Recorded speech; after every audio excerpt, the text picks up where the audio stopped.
In this circuit diagram, which is to demonstrate the common emitter configuration of the BJT, so this circuit diagram corresponding to NPN BJT and this circuit diagram corresponding to PNP BJT demonstrates the common emitter configuration of the respective BJTs.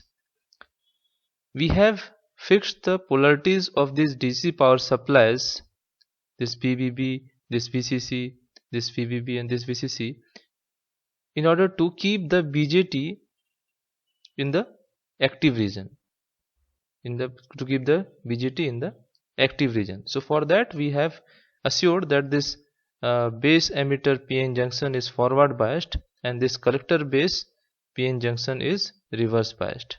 So is the case in here. Base emitter junction, we want to keep it in the forward bias, so in such a way we have placed this VVB and we have placed this VCC in the polarity such that the collector base junction is reverse biased.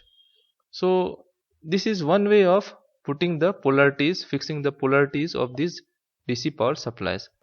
And this fixing of DC power supply polarities, this is what all biasing refers to. So we can say that fixing the DC power supply polarities in the common emitter configuration is the thing which is called as biasing the BJT. This is one way of doing the biasing. The other way follows a more simpler way of doing that, and that is by following a rule of thumb using the circuit symbol representation of the respective BJTs, the NPN BJT and the PNP BJT. So we first ascertain what are the current directions of IE, IC and IB. So here we have the circuit symbol and we have the common emitter configuration over here, but we are starting off from a point where the DC power supply polarities are unknown. So what we do, first we ascertain the current directions. So by following the symbol, by following the arrow symbol in the symbol of the BJT itself, we are sure that the emitter current has to be in this direction. So by looking onto the arrow direction in the symbol of the BJT, since we are using a NPN BJT to demonstrate the biasing of the common emitter configuration, and the symbol of NPN BJT has in this configuration pointing downwards, so we are sure that the emitter current has to be in this direction.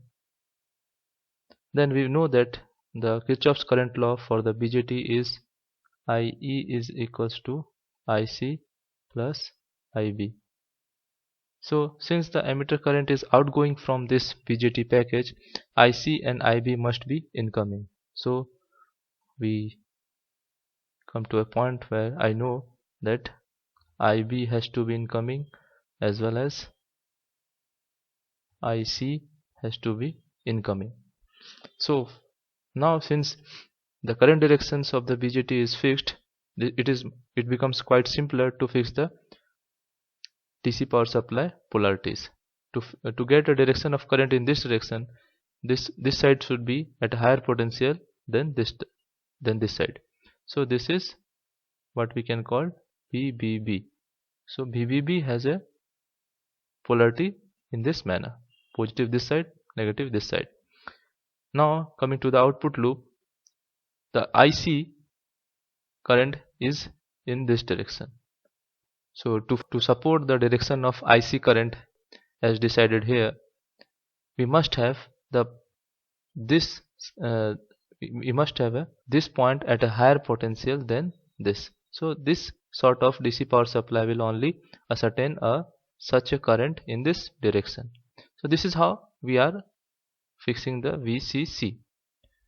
So this is how we are able to fix the polarity of the DC power supplies in the case of common emitter configuration in which we have put a NPN BJT. So similar analysis can be done to the PNP BJT by following the direction of the arrow in the symbol of the BJT and the Kirchhoff's current law for the BJT. So see, what we have fixed here by following the rule of thumb is also satisfied by this diagram. So VVB has the same polarity what we have fixed here, and VCC has the same polarity what has been fixed here. So this is how you can do it for PNP BJT also, and this will allow you to do the biasing of the BJT in common emitter configuration. Even though we are following the rule of thumb, the whole aim is to put the BJT in the active region, to bias the BJT such that it operates in the active region. Now next topic is the breakdown phenomena that happens in the case of BJT in common emitter configuration. So this is the usual saturation region, cutoff region and active region curves of the output characteristics we see in the common emitter configuration of the BJT. But while doing the biasing of BJT, let's say in the active region, we have the base emitter junction forward biased, whereas the collector emitter junction reverse biased. So while we are moving on x-axis towards right, we are basically increasing the reverse bias of the collector base PN junction. So while we are increasing VCE by moving towards right, we are increasing the reverse bias magnitude of the collector base PN junction. So there will be a point after which a breakdown has to occur. So that point has been denoted here by capital B VCEO. So beyond this, avalanche phenomena will start taking place, and then breakdown will result, due to which the IC current will increase enormously with even a small change in VCE any more or further.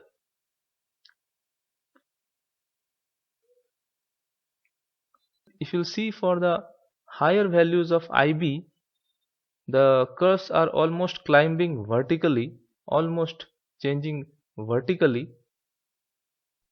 with increase in VCE, whereas for lower IB values, a different thing is happening in the breakdown region, and that is, you see over this curve, these curves come, let's say for IB equals to 0 microampere, or near 0 microampere, some other curve if it is there, it will show a linear behavior up to a certain VCE increase, let's say up to B VCO, and then it suddenly starts coming back. That means it is to point out that collector current is increasing, but the VCE is decreasing.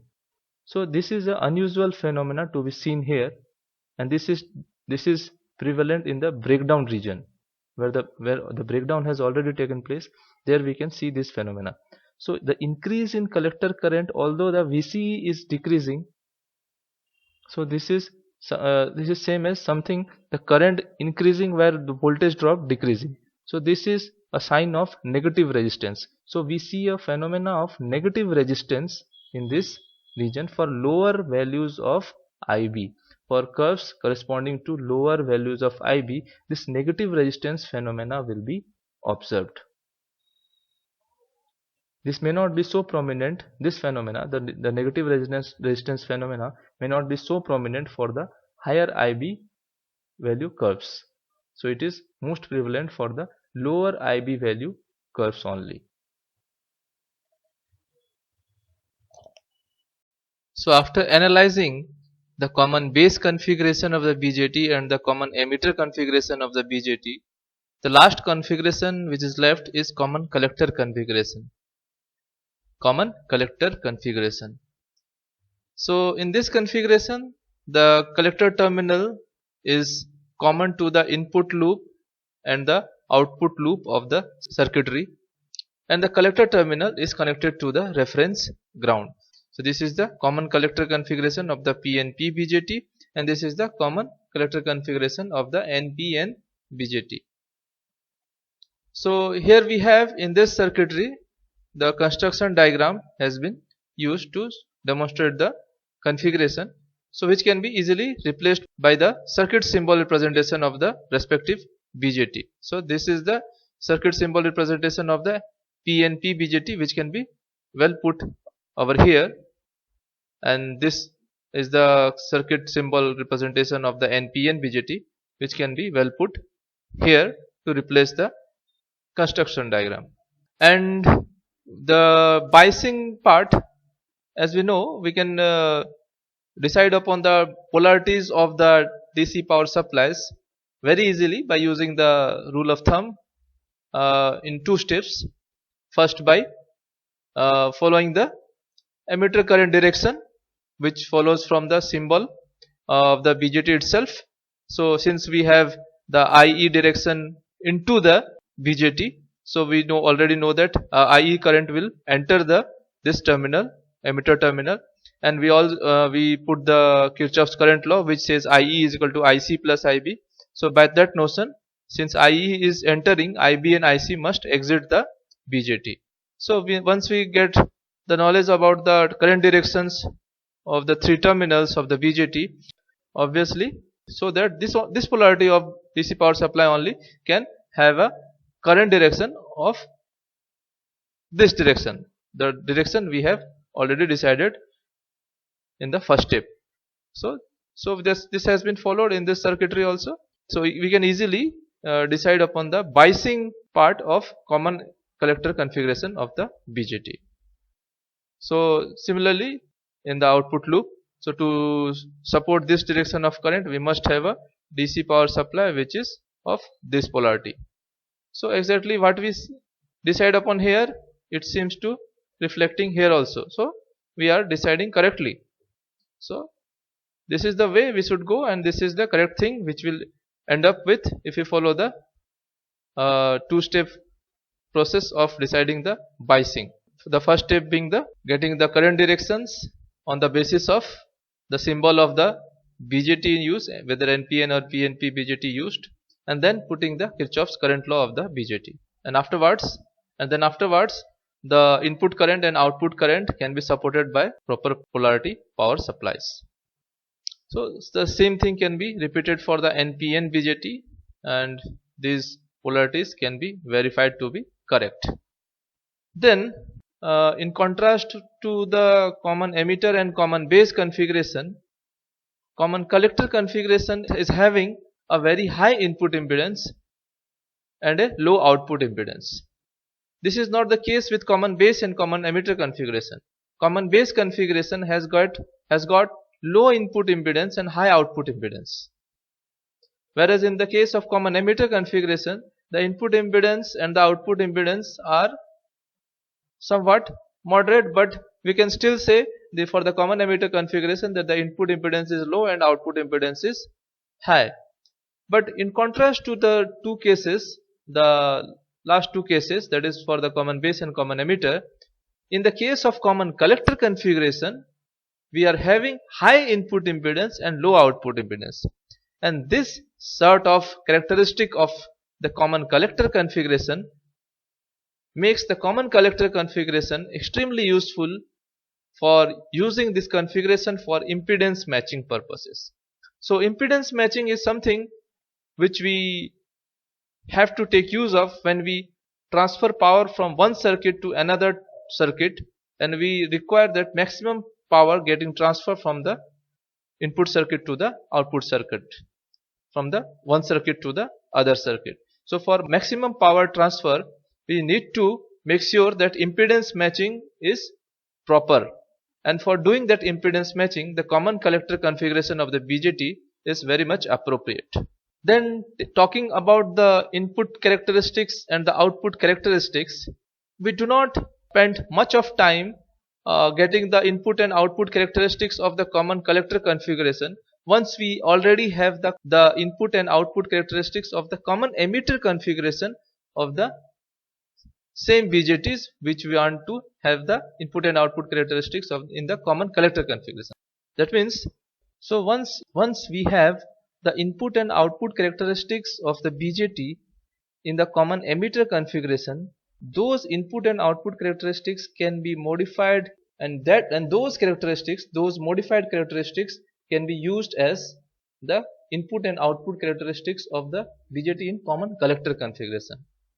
So let us see what can be done. Looking onto this circuit, which is the common collector configuration circuit with PNP BJT and NPN BJT, we can easily know that the output characteristics is the plot between IE versus VCE for different values of IB. So output characteristics of the BJT in common collector configuration will be IE versus VCE plot for different values of IB, and this thing we can easily and these characteristics can be approximated from the output characteristics of the common emitter configuration. In common emitter configuration we have IC versus VCE for different values of IB, whereas for in the case of common collector configuration we should have IE versus VCE for different values of IB. So we don't need to tamper with the x-axis. The input current is still the same, which is IB, which was there in the case of common emitter configuration. So the input current for common collector and input current for common emitter are same. So we do not need to make any change. We need not make any change to these curves, because these curves are for different values of IB only, and the same thing we want to get it here also. And also on the y-axis we have IC. We had IC in the common emitter configuration, and in the case of common collector configuration we want to have IE. We already know that IC is approximately equals to IE because of a alpha ranging very close to 1. So it won't affect much of accuracy if I just replace IC by IE. So what we can conclude from here, that the same characteristics which represented the output characteristics of the common emitter configuration can be adopted as it is, and just we can replace IC by IE, and that characteristics can easily approximate the output characteristics of the common collector configuration. So we did not make any extra effort to get the output characteristics of the BJT in the common collector configuration. And for the case of input characteristics, we should have the input characteristics of common collector configuration as IB versus VBC, IB versus VBC for different values of VCE, So this should be the plot for the input characteristics of BJT in common collector configuration. But in the case of common emitter configuration, we have the input characteristics as IB versus VBE for different values of VCE. So here also we have curves for different values of VCE, and here also we'll have different curves for different values of VCE. On the y-axis I have IB, we have IB, and here also on the y-axis we have IB. VBE and VBC. So we can adopt the VBC, the variation in VBC, to be exactly as the variation of VBE with no much loss of any accuracy in the representation of input characteristics.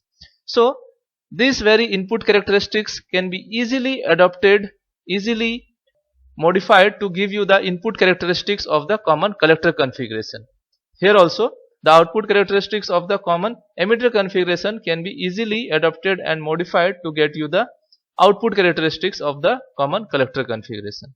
So this is all about the common collector configuration and its analysis. So we have already discussed the input output characteristics of the BJT in three different configurations, that is common base configuration, common emitter configuration and common collector configuration. So these are the basic configurations in which the BJT can be applied into a circuit. Then again, for what application is a BJT applied to a circuit? So what are the applications of BJT? So if at all the BJT has to be used in a circuit, so what are the applications for which the circuit can be designed with the BJT in it? So the answer of this question is that the BJT has two main applications in any circuit. The BJT is either working as an amplifier or it is working as a switch. So these two are the only applications of the BJT. In any circuit the BJT has been used, you will find either the BJT has been configured in that circuit to work as a switch, or it has been configured to be used as an amplifier. First of all, let us look upon how the BJT can act as an amplifier. So to be very specific, the BJT itself is not an amplifier, but with the help of BJT a circuit can be used which works as an amplifier. So similarly can be talked about BJT as a switch. So BJT itself is not a switch, but BJT can be arranged with some additional circuit components to make up a circuit which will act as a switch. So let us first talk about how BJT can be used to design an amplifier. How a BJT can be used to design an amplifier. So first of all, let us understand what is an amplifier. An amplifier is a circuit which produces an output signal of increased magnitude in response to an input signal of smaller magnitude, and that too without changing the shape of the signal. So in an amplifier, an increase in magnitude of the signal is observed for the output signal. So it is not out of magic that the output signal changes or increases its magnitude. So the law of conservation of energy, that has to be retained. So the increase in AC voltage, current or power, depending upon if it is a voltage, current or power amplifier, so whatever increase in magnitude of the signal is taking place, that is because of the extra amount of power is coming from the applied DC power supplies which is used to design an amplifier. An amplifier is designed with the help of so many other circuit components, the resistors, capacitors. It has got some design approach which configures or which requires the arrangement of a specific amount of resistance, specific capacitances, and with DC power supplies also are a part of the amplifier circuit.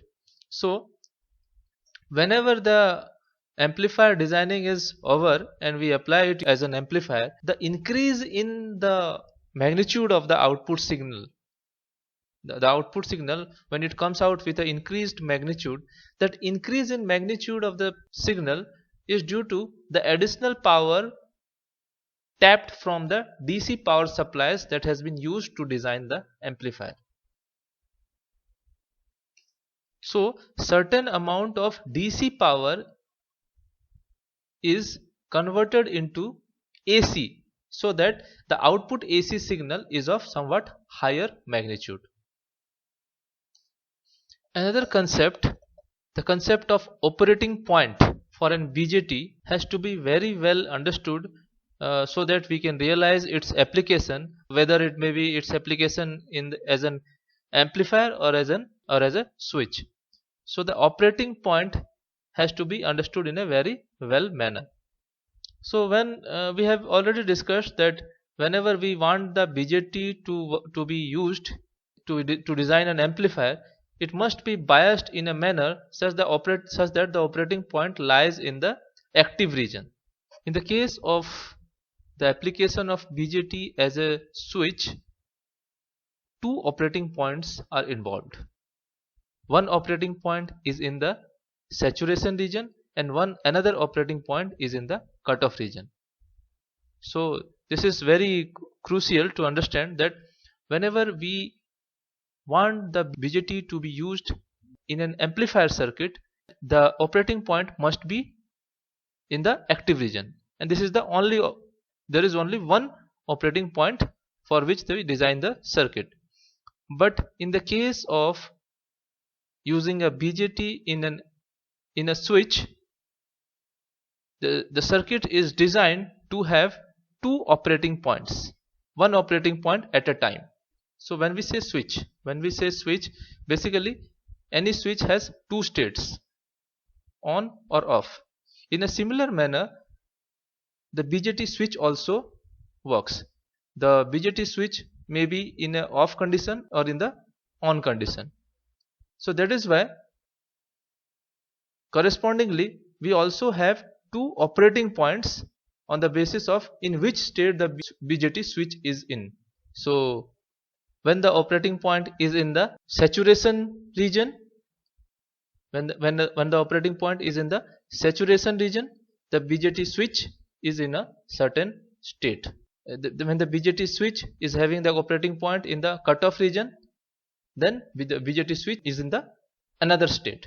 So there are two states, and correspondingly we have two operating points in the case of a BJT switch. One in the saturation region, one operating point in the saturation region, one operating point in the cutoff region. So without going into the circuit design of an amplifier, let us assume that the amplifier circuit is represented by this symbol. So this is a very popular symbol to represent the amplifier block. So it is the block representation. This is the block representation of an amplifier. So amplifier will comprise of a certain circuit. So this block, inside the block, the circuit has been accommodated. So anyway, this circuit or this amplifier will have a input port and a output port. So we will apply certain input to the input port and we will tap out some output from the output port. So the circuit of the amplifier is designed in such a manner, that whenever a signal of a certain shape is input at the input port, the output is of same shape as the input. The output is of same shape as input, but it is of somewhat larger magnitude. So if it is of same shape, first of all the time period has to be maintained.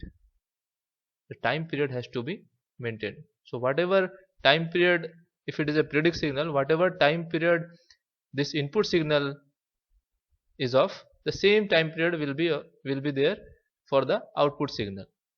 Okay, so let this be the zero crossing. The corresponding zero crossing at the output signal will be like this. But what the amplifier will do, it will produce a output of somewhat larger magnitude. It will produce a output of larger magnitude. So this is the expected output of the amplifier. So if this is the input to an amplifier, to a typical amplifier having gain A, then the output of an amplifier is expected to be of same shape as the input, but the magnitude of the signal will increase. So when we say shape, that means the signal will maintain its wiggles. The way wiggles appeared for the input signal, the same wiggles will appear in the same form in the output signal.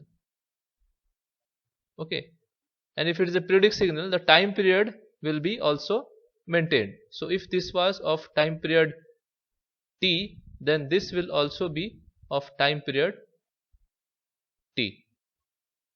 So such is the characteristic of, such is the nature of, such is the behavior of a typical amplifier. So this is what we were trying to tell you in the definition of the amplifier. So what the definition of the amplifier told? It said the amplifier is a circuit which produces an output signal of increased magnitude in response to an input signal of smaller magnitude without changing the shape of the signal. So we are now clear what an amplifier does to an input signal. Obviously it produces an output of larger magnitude but same in shape as the input. An amplifier can be a voltage amplifier, a current amplifier, or a power amplifier, depending upon for which kind of a signal it produces an output signal of larger magnitude of same shape as the input signal. If it works as an amplifier for a voltage varying with time, that means for a voltage signal, if an amplifier produces a faithful output signal, by faithful I mean of same shape, a larger magnitude same shape signal, then it's a voltage amplifier.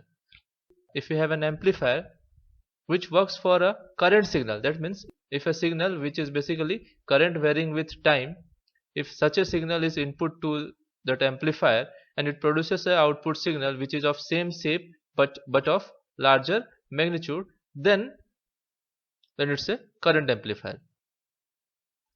A point to be noted here is that retaining the shape at the output port is a very important characteristic for an amplifier to be satisfied. The output signal must be of same shape as the input signal if a particular circuit has to work as an amplifier. We may in certain cases we may trade off with the gain factor, that means by how much, by multiple of how much the input signal comes out at the output with a larger magnitude, that factor, the gain factor A, can be compromised. We can compromise with the magnitude increase in an amplifier, but we cannot compromise with the any change in shape of the output signal in response to a particular input signal applied to an amplifier. Setting the operating point for BJT in a circuit is done by a biasing circuit. A biasing circuit will be necessary to set the operating point if we want to use the BJT in a amplifier circuit. We'll also require a biasing circuit when we want to use the BJT to design a switch. So the biasing circuit only controls the operating point. So let us try to understand the operating point and how a DC biasing circuit can help in establishing the operating point with an example circuit. So let us take a simple DC bias circuit which is called fixed bias circuit. So a fixed bias circuit will look somewhat like this. Let us do it for a NPN BJT. So we have two resistance RB, and this is RC. One DC power supply is there, which is VCC, and we have the emitter terminal connected to the ground, and we tap the output from the collector terminal through a output coupling capacitor. So we tap out the V out, and the input is provided at the base terminal through a input coupling capacitor. So we have our V input, the AC signal which has to be amplified is put at this point with reference to ground. With reference to ground, we apply the signal that we need to amplify. So let this be the signal with respect to ground. Then the amplified signal, we take it at this point V out with respect to the reference ground. So How do we establish the operating point? The operating point, let us first understand what is operating point. Operating point, if you'll see on on this output characteristics, any point on this characteristics is identified by a certain value of IC, a certain value of VCE, and a certain value of IB. So let's say this point is identified by this much value of IC, IB equals to 40 microampere, and VCE equals to, let's say it is around 6 point something. So a certain value of IC, VCE and IB identify a operating point for a BJT put in a common emitter configuration. And how much IC, how much VCE and how much IB happens for a BJT is the DC operating point of the BJT in a particular circuit. So whenever we talk of an operating point, the operating point is always there. We talk of operating point when a BJT is in a circuit. There is no concept of operating point when the BJT is not a part of the circuit. When the BJT is standalone, let's say you purchase a BJT from the market, we cannot talk of operating point to specify the BJT. It has only the input and output characteristics that is available with the specification sheet of the BJT. But when we talk about operating point, we must place the BJT in certain circuit. Then only then we can talk of the operating point of that particular BJT. So putting the BJT in a circuit establishes how much value of IC, how much value of VCE and how much value of IB. And the set of these three values will determine a operating point. Let's say for this circuit, IB current can be found out by using KVL on this loop. The loop comprising VCC, RB, VBE and the reference ground. So you can write the KVL as VCC minus IB RB minus VBE is equals to 0. That means the current IB is given as VCC minus VBE divided by RB. So IB is given by VCC minus VBE divided by RB. So in this equation you can get it very clearly that one of the parameters which define the operating point. So operating point is defined by three parameters here: IB, IC and VCE. So of these three parameters, the IB parameter is getting determined by the circuit parameters VCC and RB. So if you try to increase the VCC or decrease the VCC, IB will change. Similarly, if you try to increase or decrease the RB, the IB will change. So the operating point will change. So changing the circuit parameters has the effect of changing the parameter IB and hence the operating point. So IB is not the only parameter which determines the operating point.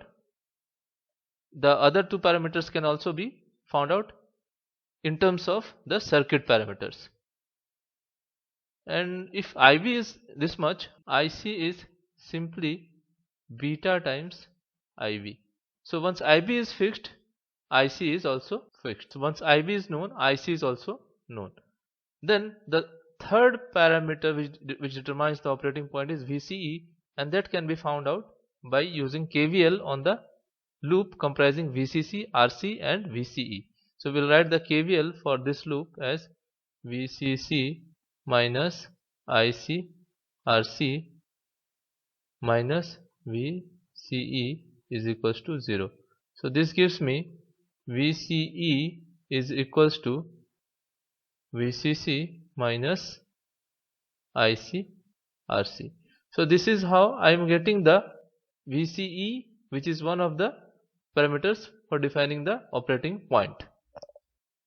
So basically I am able to find out IBQ, ICQ and VCQ in terms of the circuit parameters VCC, RB and RC. So at what point on the output characteristics will act as the operating point is determined by these equations for the operating point IBQ, ICQ and VCQ, and they are completely depending upon the circuit parameters, that is VCC, RB and RC. So for amplifier application we want the operating point to be somewhere in the active region, So to ascertain that we have to choose very wisely the value of VCC, RB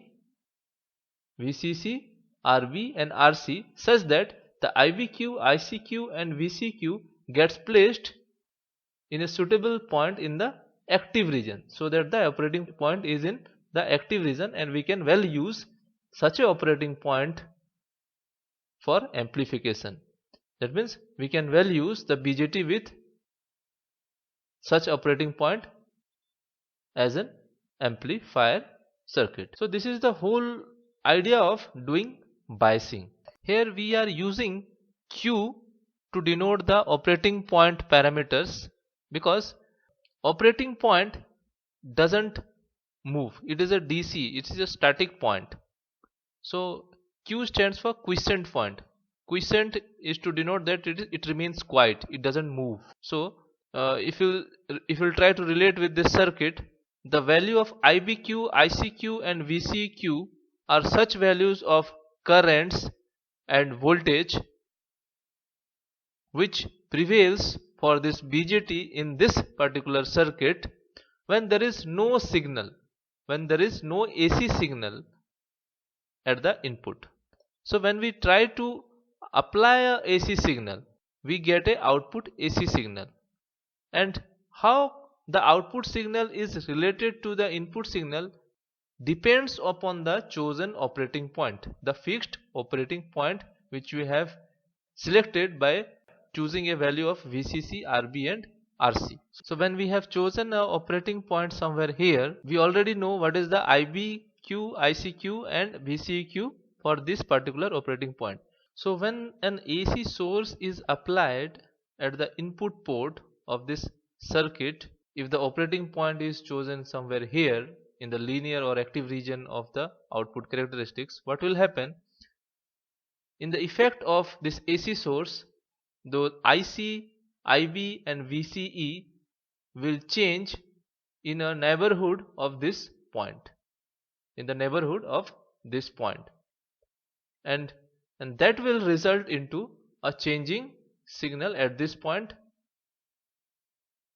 which will determine our V output of T with reference to this ground. So the other application of BJT is design of BJT switches, the design of electronic switches. Switches are such circuits whose outputs have only two possibilities. At a certain point of time, the output of a switch circuit will be some voltage V1 or some other voltage V2. There is no other option for the output of a switch to take. One very simple such circuit has been demonstrated over here by using a BJT. So this basically represents a BJT switch. Like the analysis the way we did for amplifier application, here also we have biasing arrangements for this particular BJT. So the collector terminal gets its DC power supply from VCC 5 volt, but here the base terminal gets the power supply, DC power supply, from the input signal through this resistance RV. So what happens in a circuit like this? When VI is 5 volt, this BJT gets its operating point in the saturation region, in the saturation region. So for Vi equals to 5 volt, this BJT is biased in such a way that its operating point is over here. Then when the Vi goes to 0, this BJT gets its operating point fixed at somewhere here, which is in the cutoff region. When the operating point is in the saturation region, when the operating point of this BJT is in the saturation region, then VCE is equals to VCE set, which is almost 0,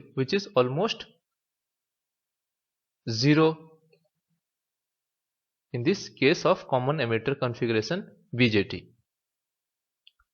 So in that case, VC gets short circuited to this reference ground, and we have here at this output VC is equals to 0. That means for Vi equals to 5 volt, we get Vc, which is the output of this switch, as 0. Similarly, when Vi is equals to 0, the operating point of this BJT is in the cutoff region, and hence there is no IC current over here. Because since IV is 0 in the cutoff region, IV is 0, and since IV is 0, IC is also 0, because IC is beta times IV. And so this point and this point are open circuited. There is no current IC. So what voltage is appearing here is same as VCC, and so in that case Vc is equals to 5 volt. So we can say that in the case when Vi is equals to 0 volt, Vc appears to be 5 volt. So the Vc, the output of this switch circuit, has only two alternatives: either it is 0 volt or 5 volt. So that is why this circuit can be called as an electronic switch.